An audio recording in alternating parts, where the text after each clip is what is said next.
या जिस एनडीए की बदौलत मोदी जी प्रधानमंत्री हैं आज की तारीख में, उसी एनडीए में आजकल हंगामा ही हंगामा है। दरअसल बिहार चुनाव में एनडीए के जितने भी सहयोगी दल हैं, सारे के सारे अमित शाह के ऊपर चढ़े, मोदी जी के चाणक्य के ऊपर चढ़े, नाक में दम कर रखा है सीटों को लेकर। और 2 दिन बाद, बल्कि मैं यूं कहूं कि अब घंटे बचे हैं, हफ्ते नहीं, सिर्फ घंटे बचे हैं पर्चा दाखिल करने में, और अमित शाह सीट फाइनल नहीं कर पा रहे, सीट डिस्ट्रीब्यूशन नहीं कर पा रहे। और ऐसा पहली बार, फॉर द फर्स्ट टाइम पिछले 11 साल में हुआ है, जहां अमित शाह के हाथ पांव फूल रहे हैं, क्योंकि सारे सहयोगी दल चाणक्य पर चढ़े जा रहे हैं, चढ़ाई कर रहे हैं। अब दोस्तों, अगले 48 घंटों में अगर मोदी जी के चाणक्य अमित शाह ने इस क्राइसिस को सॉल्व नहीं किया, तो उनके जो सहयोगी दल हैं कहीं ना कहीं गले की हड्डी बन सकते हैं। और मैं पहले भी कह चुका हूं कि बिहार चुनाव जीतना मोदी जी के लिए करो या मरो वाली स्थिति है, डू और डाई बैटल है। क्योंकि बिहार अगर हाथ से निकला तो दिल्ली दरबार का हिलना निश्चित मानिए।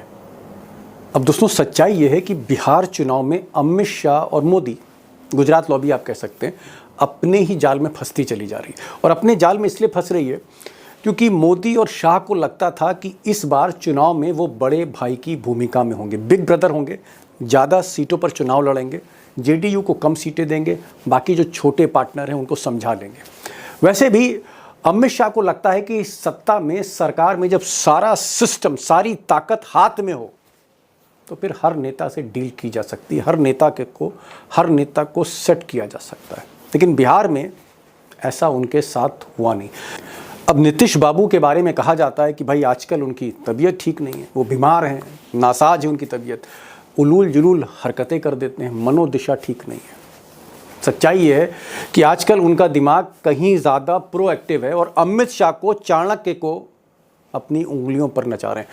नीतीश कुमार ने एकदम क्लियर कर दिया है कि बीजेपी से ज़्यादा सीटों पर जेडीयू लड़ेगी, 105 सीटों पर वो लड़ेंगे। अगर 205 सीटें जेडीयू और बीजेपी के खाते में जा रही हैं 243 में, तो इसमें 105 सीटें नीतीश कुमार की पार्टी लड़ेगी। और नीतीश कुमार यहाँ से टस मस होना नहीं चाहते।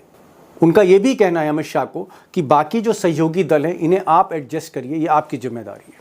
अब कुछ लोग कह रहे हैं कि कंबल ओढ़कर घी पी रहे हैं नीतीश कुमार, यानी समझबूझकर सारे खेल कर रहे हैं। एक और साहब हैं चिराग पासवान। अब चिराग पासवान भी एनडीए के इम्पोर्टेंट खिलाड़ी हैं, कई सांसद उनके झोली में हैं। चिराग पासवान कुछ समय पहले अपने चाचा से धोखा खा बैठे थे, यानी चाचा ने धोखा दे दिया था, सगे चाचा ने।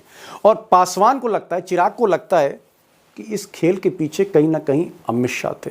तो अमित शाह पर चिराग भरोसा कम करते हैं और इसीलिए कैमरे पर चिराग कुछ बोलते हैं, पर्दे के पीछे जब मीटिंग होती है तो वहां कुछ और उनका रूप होता है। यानी कुल मिलाकर चिराग पासवान के भी एन वक्त पर नखरे जारी हैं। एक और नेता हैं एनडीए के बिहार के, Jitan Ram Manjhi, former chief minister Bihar के। अब जीतन राम मांझी दोपहर में कुछ बोलते हैं, शाम को कुछ बोलते हैं। कुल मिलाकर इन्होंने कसम खा रखी है कि जितने सीटें अमित शाह देंगे वो इन्हें कबूल नहीं, इन्हें दुगनी सीटें चाहिए। बेहद अनप्रिडिक्टेबल हैं, नाक में दम कर रखा है चाणक्य के। अब बड़ी खबर पर आने से पहले जरा इसे भी समझ लेते हैं कि अमित शाह और मोदी जैसे खिलाड़ी अपने जाल में कैसे फंस गए। दरअसल शुरू में अमित शाह को लगता था कि इस बार वो कम से कम नहीं तो 110 प्लस सीट, 110 सीटों पर लड़ेंगे। बीजेपी बिहार में 110 सीटों पर लड़ेगी, कुल 243 सीटें। तो 110 पर बीजेपी यानी अमित शाह लड़ना चाहते थे, 100 के आसपास वो जेडीयू को लड़ाना चाहते थे, यानी 100 के आसपास या उससे भी कम नीतीश कुमार की झोली में डालना चाहते थे। नीतीश कुमार इस पर अड़ गए। मैंने कहा ना, कंबल ओढ़कर घी पी रहे हैं। नीतीश कुमार ने कहा कि मैं तो 105 लूंगा। तो 205 सीटें खाते में आ रही थी जेडीयू और बीजेपी की, और बाकी बची 243 में, यानी 243 माइनस 205 यानी 38 सीटें। 38 सीटें सहयोगी दलों में बंटनी थी। लेकिन नीतीश बाबू ने अमित शाह की सारी गणित ही गड़बड़ा दी है। तो एक तरफ नीतीश कुमार 105 सीटों पर लड़ना चाहते हैं, अड़े हुए हैं। दूसरी तरफ जो 38 सीटें हैं उसका जो ब्रेकअप था वो ये था, बकौल अमित शाह का जो इनिशियल प्लान था वो 25 सीटें चिराग पासवान को देना चाह रहे थे, एलजीपी को देना चाह रहे थे, एलजेपी को देना चाह रहे थे।